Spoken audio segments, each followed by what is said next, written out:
जैसे हमने big stock में डिस्कस भी किया, वो है हिंडाल्को, बिग बॉय हिंडाल्को, जहां पर हमने देखा है एक अच्छा खासा रन वैसे भी देखने को मिला है। और अब वो खबर साफ हो रही है कि नोवेलिस कंपनी की सब्सिडरी, इसने दरअसल न्यूयॉर्क स्टॉक एक्सचेंज में लिस्टिंग के लिए अपना ड्राफ्ट प्रोस्पेक्टस फाइल कर दिया है। तो लगभग नोवेलिस 12.6 बिलियन डॉलर पर आका जा रहा है। आईपीओ के जरिए 4.5 करोड़ शेयर बेचते हुए दिखाई देंगे। ये आदित्य बिरला ग्रुप बेचता हुआ दिखाई देगा। प्राइस बैंड 18 to 21 डॉलर्स प्रति शेयर है।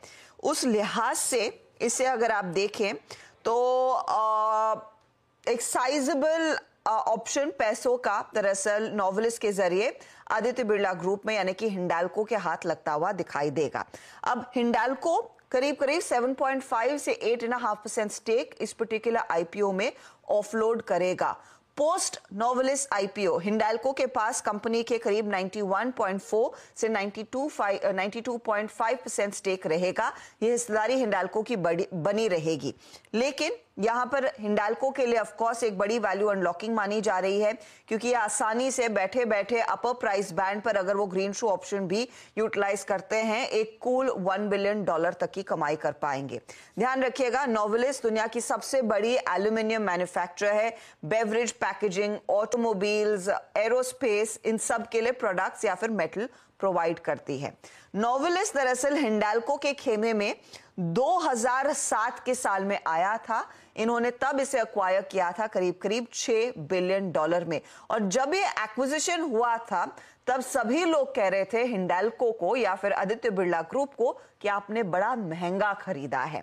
लेकिन आज मेरे ख्याल में देखेंगे ये किस तरह की वैल्यू अनलॉकिंग पर प्ले रहेगा। वो ब्रोकरेज रिपोर्ट्स हम आपको बता भी रहे थे कि यहाँ पर एक अच्छा खासा पोटेंशियल देखने को मिलेगा। सीएलएसए 770 रुपीस प्रति शेयर का टारगेट लेकर चल रहा है। धर्मेश कांत, इस आईपीओ को और स्पेशली इस आईपीओ को हिंडाल्को के कॉन्टेक्स्ट में कितनी बड़ी वैल्यू अनलॉकिंग, ए, बी, किस तरह का इनका दरअसल फंड रेजिंग कैपेबिलिटी बन जाती है, इस $1 बिलियन अगर इनके हाथ आ जाते हैं, उस लिहाज से क्या वैल्यूएशन, क्या एसओटीपी वैल्यूएशंस बनकर आएंगे?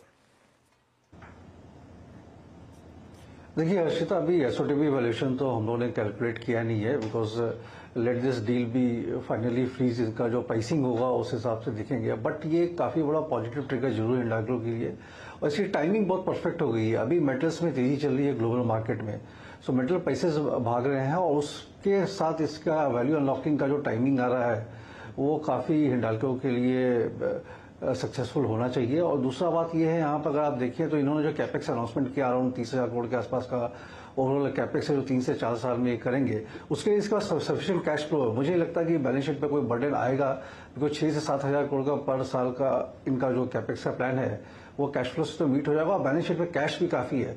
तो इस more of a value unlocking जरूर है यहाँ पे। कैश के हिसाब से अगर इसको आका जा रहा है तो मुझे नहीं लगता कि उतनी वहां पर कोई कठिनाई थी हिंडाल्को के साथ। Overall in the given scenario यहाँ पर अभी भी ये 10-12 के पी मल्टीपल पर ट्रेड हो रहा है, और जिस तरीके से चाइना का भी जीडीपी ग्रोथ का भी एस्टिमेट आया 4.6 से बढ़ा के आईएमएफ ने उसका 5% के आसपास किया है, तो माना जा रहा है कि 20 से 25% के आसपास कमोडिटी एज अ मेटल में तेजी आएगी। उसका डायरेक्ट फायदा हिंडाल्को को होने वाला है। वहां पे 25-30% स्टॉक प्राइस अप्रिसिएशन होना चाहिए। एसओटीपी पूरे डिटेल आने दीजिए, उसका करके वो वैल्यूएशन निकालेंगे।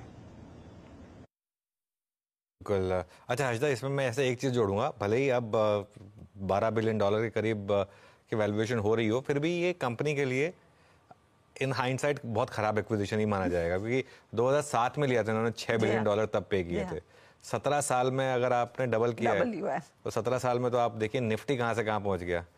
उतने का निफ्टी ले लिया होता तो शायद ज्यादा पैसा बन जाता।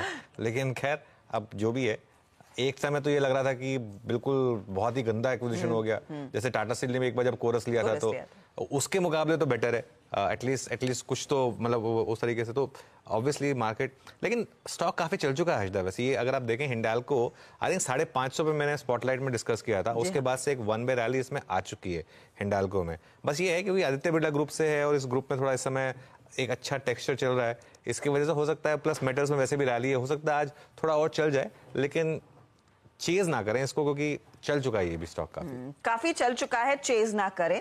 चार्ट्स पर बहेती जी कौन से लेवल्स इंपॉर्टेंट रहेंगे, अगर वो थोड़ा सा मेंशन कर दें। जी आई थिंक 660 एक अहम जोन है, एक सपोर्ट बना हुआ है 660 के पास में, क्योंकि पिछले 4-5 दिनों का लो भी वहीं पे प्लेस्ड है, तो वहां पे एक एसएल लगाकर जरूर खरीदारी की सलाह रहेगी। मुझे लगता है कि 700 एंड 730 तक के भी इसमें लेवल्स देखने मिल सकते हैं, जिस हिसाब से एल्यूमिनियम की प्राइसेस वापस $2750 के पास ट्रेड कर रही है। मुझे लग रहा है इसमें एक अच्छा मोमेंटम यहाँ से देखने मिल सकता है। ये फिलहाल आपके लिए लेवल्स